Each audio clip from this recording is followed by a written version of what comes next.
Good morning to the gatherings. I am Shanju of grade 7, one of the representatives from the KG International School.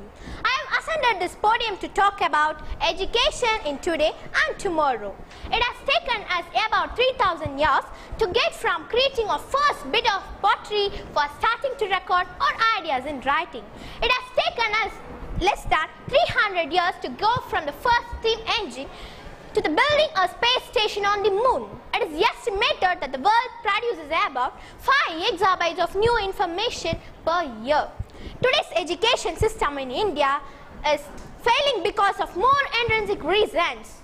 Creating a few more schools or allowing hundreds of colleges and private universities to mushroom is not going to solve the crisis of education in India.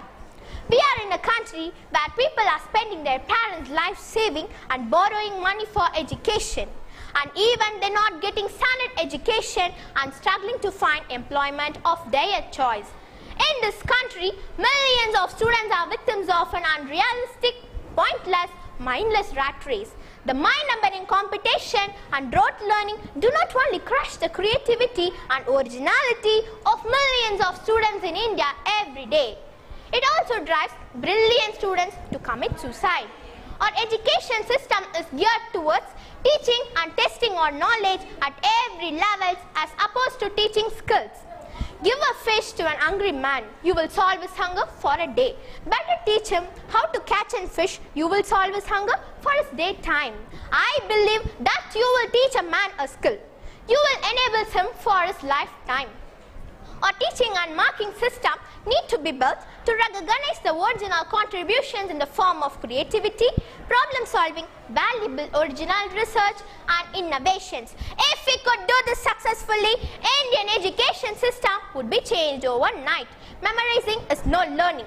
The biggest flaw in our education system is perhaps that it incentivizes memorizing above originalities.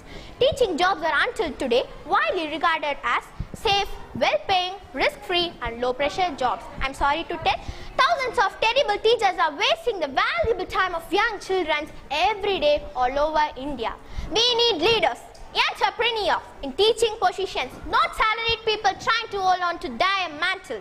India needs to embrace internet and technology if it has to teach all of its huge population, the majority of which is located in remote villages.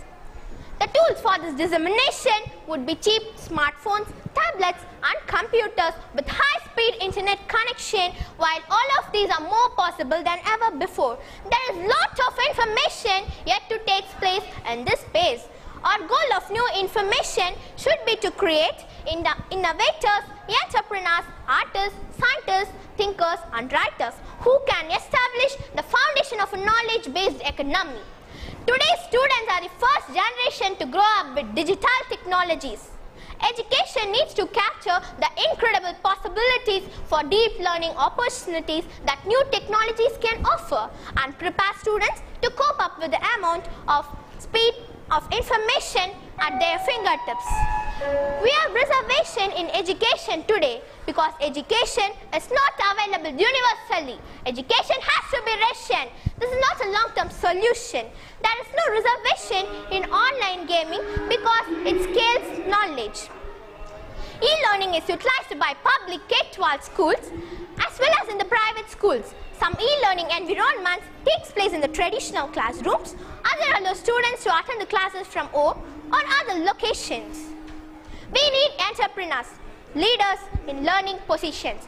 Gradually, the increased influence of robotics and computers in everyday life will result in the eradication of much of education. Currently, ear-jewels such as the telephone service provided by Bluetooth, in addition, work is being performed on an eye-jewel in which a person can tap into a vast amount of knowledge. Within the last few generations, the time scale for a massive change has become very short when compared to the human lifespan. The world will be a different place when we die than it was when we born. Education not only has to keep pace with today, but also create structures flexible enough to adapt for an unknown tomorrow. On these views, I am concluding my speech and thank you.